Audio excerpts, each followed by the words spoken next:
What up, what up, what up? Thank you for tuning in on A Dose with D. I'm your host, Darvinique, and on today's dose, I wanted to share with you is allow your mess to be a message or be your message. Because trust me, you're going to run into somebody who's going through some things and they're going to need your advice if it's pertaining to that same experience or some experiences that other things that you've gone through.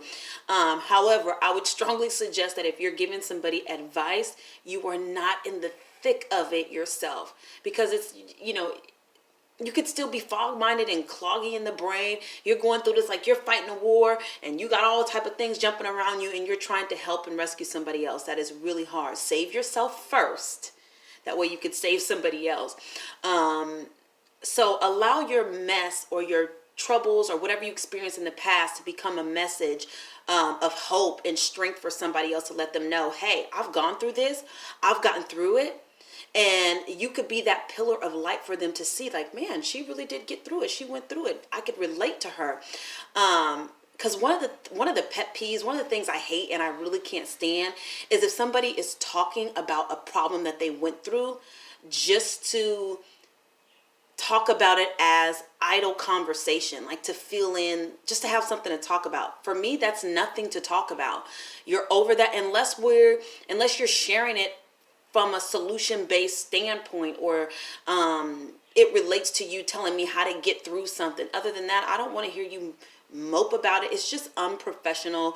It's not necessarily unprofessional, because it could be a family member, it could be a friend. It's just a turn off. It's just a turn off. I don't want you throwing up on me about something that's in the past, unless you're seeking a solution or you want some advice from me to overcome it. Other than that, it's just a airless, pointless conversation. There was something I wrote down. That was pretty much it. That was it. I covered it. Wow, I covered it under 3 minutes. So allow your mess to be your message. Like, that was the other thing.